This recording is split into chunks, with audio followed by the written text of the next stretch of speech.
Maintenant, je suis prête à céder la parole à un membre de l'opposition officielle et ce sera Madame la députée d'Émile-Île. Merci, Madame la Présidente. Alors, je remarque que Monsieur le ministre de l'Environnement a parlé de nombreuses initiatives qui ont pu être mises en place grâce à la Bourse du carbone qui a été mise en place par un ancien premier ministre qui était du Parti libéral du Québec. Alors, c'est évident que le Parti libéral aura contribué à ces efforts.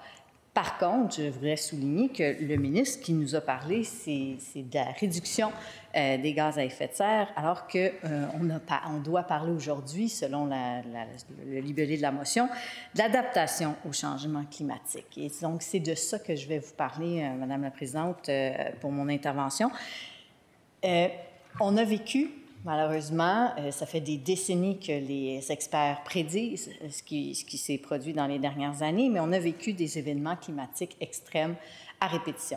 Vous savez, dans le passé, j'étais élue municipale à Laval et je me souviens très bien de mai 2017, quand on s'est retrouvé avec la rivière d'Émile-Île qui a débordé.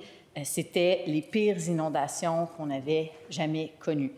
Des gens qui vivaient dans le quartier depuis 50 ans me disaient qu'ils n'avaient jamais vu l'eau aussi élevée et ça a causé des dommages très, très, très importants à ces moments-là. Et ça s'était trouvé la situation autant en Outaouais que dans la grande région de Montréal. Et on s'était dit que c'était historique. C'était une récurrence une fois aux 200 ans. 2 ans plus tard, 2019, Madame la Présidente, situation identique. Encore plus élevés les débits. Et là, on disait que c'était entre 350 et 500 ans la récurrence de l'événement. Donc, les inondations qu'on a vécues en 2019 étaient extrêmement graves. Par contre, je dois dire que les dommages chez nous à Laval avaient été beaucoup moins. Pourquoi? Parce qu'on s'était préparé. On savait où l'eau allait s'étendre, on savait quelles infrastructures on devait protéger. Et donc, malgré que l'eau est montée plus haute qu'en 2017, que 2 ans auparavant, bien, les dommages ont été moindres. Des événements comme ça, je parlais des inondations, mais on a aussi vu des grandes sécheresses dans les dernières années. C'est ironique, hein, parce qu'on parle d'inondations, énormément d'eau, mais pendant que souvent on a beaucoup de pluie à certains endroits, on vit des sécheresses ailleurs qui causent malheureusement des feux de forêt. L'an dernier, on a connu la pire saison de feux de forêt au Québec.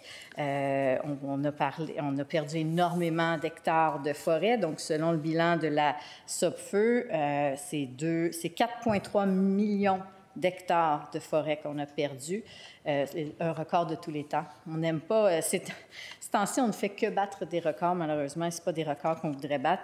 Et je souligne que c'est quand même 99,9 % des feux de forêt l'an dernier étaient causés par la foudre. Donc, phénomène complètement naturel. Donc, à comparer que dans le passé, les feux de forêt souvent étaient causés par l'homme. Là, ici, c'était naturel. Et bien, évidemment, on le sait, la température monte, il y a davantage de vagues de chaleur l'été, et malheureusement, ce qu'on constate, l'INSPQ, je cherche le nom, l'Institut public du Québec, l'Institut national de la santé publique du Québec, nous dit qu'à chaque année, lors des grandes journées de chaleur, on compte malheureusement près de 500 morts.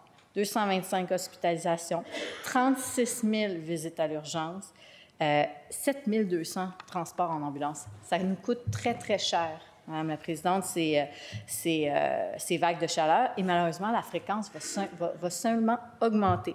Alors, c'est important qu'on se prépare, qu'on doit créer des vagues, des haltes de fraîcheur. C'est essentiel. Et ça repose beaucoup dans les mains des municipalités. Mais on doit agir parce que sinon, ça nous coûte très cher. Mais ces coûts en santé, c'est le gouvernement du Québec qui bénéficie, alors que les dépenses pour aménager ces haltes fraîcheurs relèvent des municipalités. Il y a un lien entre les deux et c'est pour ça qu'il est important que le gouvernement soutienne mieux les municipalités. On va reparler d'eau, mais cette fois pas d'inondation, mais je vais vous parler plutôt de pluie diluvienne. Cette année, on a battu tous les records. Encore une fois, des records qu'on ne voudrait pas avoir battus, mais en termes de pluie, Et ce qui est particulier, Madame la Présidente, c'est que, et je dois dire que j'ai souvent été en Amérique latine et là-bas, j'ai connu ça, des pluies diluviennes. J'en ai connu des pluies tropicales, ils sont adaptés là-bas. Il y a des canaux qui sont à chaque côté des routes. Quand les pluies se déversent, quand le ciel se déverse, l'eau s'en va là. Mais nos infrastructures, nous, elles n'ont pas été construites pour ça. Nos canalisations n'ont pas été construites pour ça. Et là, cette année, on a vécu la pire année pour les pluies diluviennes. Donc, ça a commencé le 24 juin, un jour pendant que certains d'entre nous fêtaient la Saint-Jean-Baptiste, la fête nationale du Québec. Il y en a qui avaient les 2 pieds dans l'eau, particulièrement dans l'anneau d'Hyères, Chersey, dans les Laurentides, Val-d'Aville, Chersey. Il y a une vingtaine de routes et de chemins qui ont été submergés, qui se sont effondrés.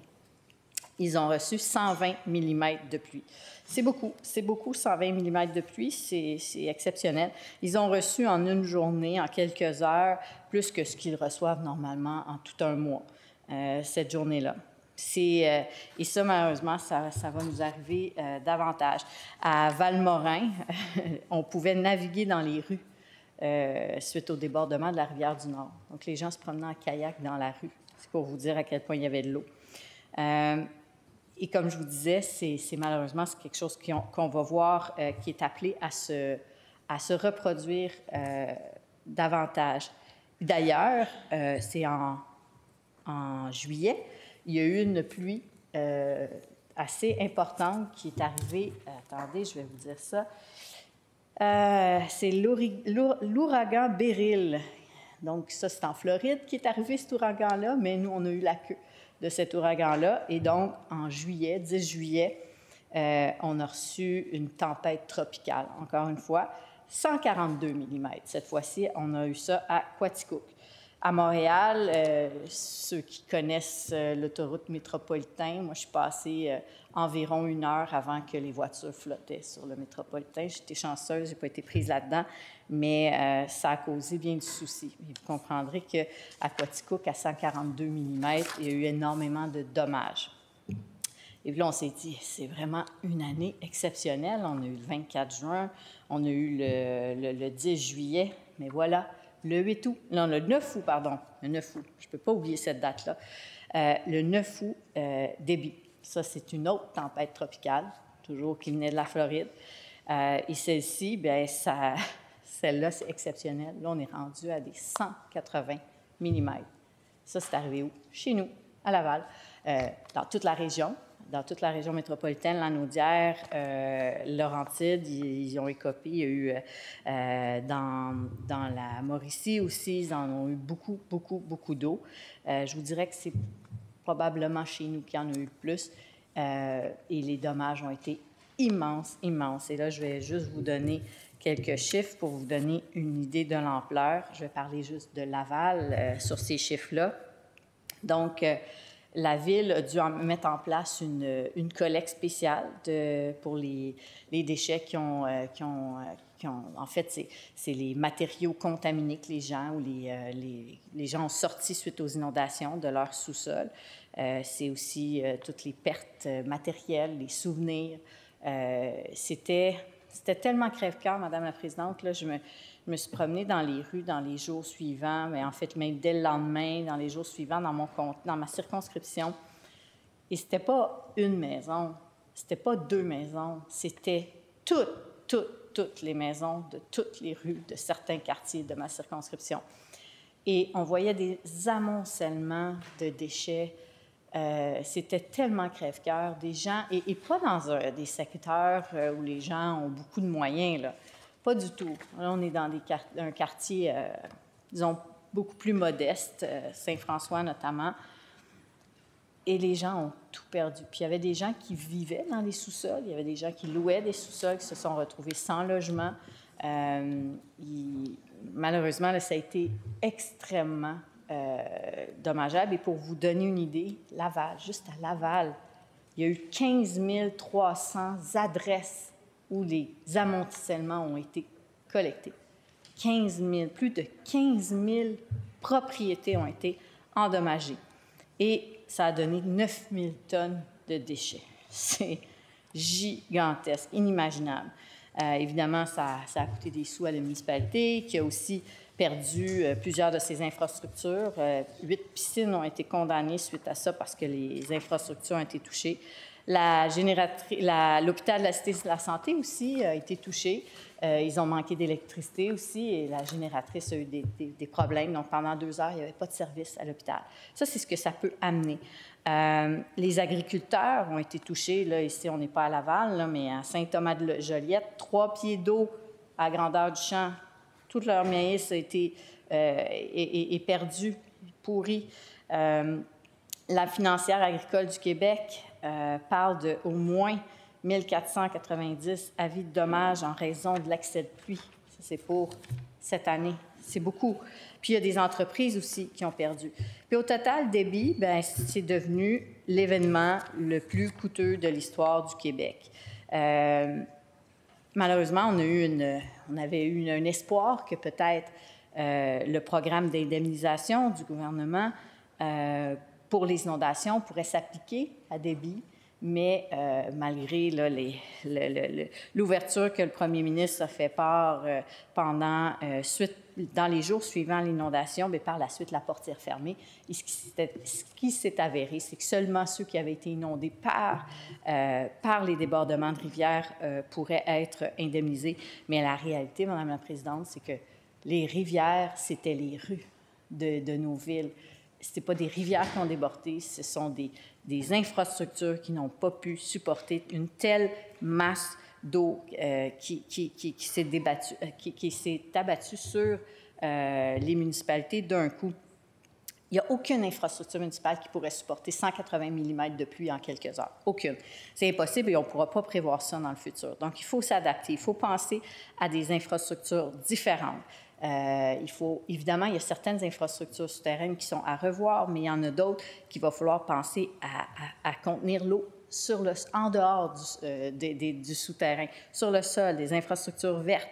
Il faut revoir nos normes de construction. Il va falloir aller plus vite là-dessus, parce qu'il y a des gens qui vont se rénover maintenant et qui vont malheureusement peut-être juste le refaire de la même façon, alors que c'est clair qu'il y a des possibilités qu'ils se fassent inonder à nouveau. Alors, il va falloir prévoir des nouvelles normes pour que les gens soient plus résilients.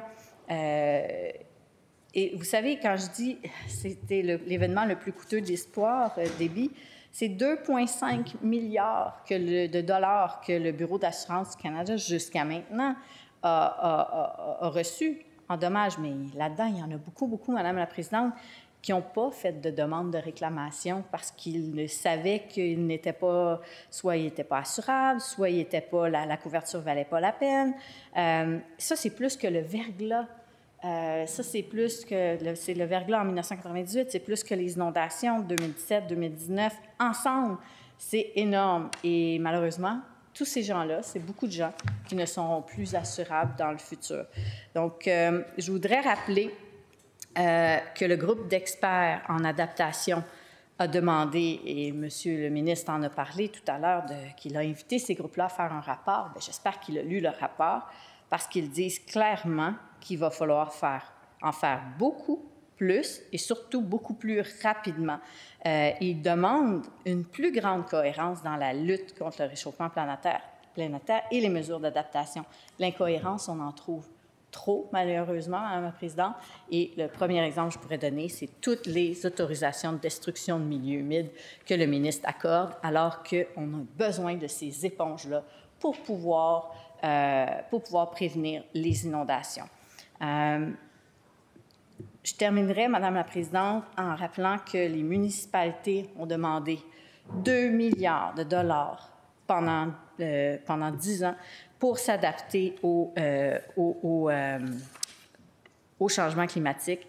Ça peut sembler énorme, mais la réalité, c'est que une étude qui a été demandée par Ouranos a chiffré à plus de 2 milliards de dollars par an jusqu'en 2055 les surcoûts d'entretien, de remplacement et de mise à niveau des infrastructures existantes pour les rendre résilientes au climat futur.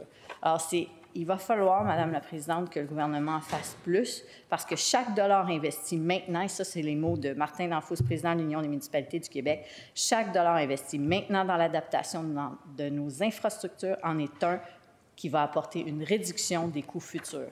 Les coûts que je vous ai évoqués ne vont qu'augmenter dans le futur. Sur ce, Madame la Présidente, ça complète mon intervention. Merci. Je vous remercie, Madame la députée.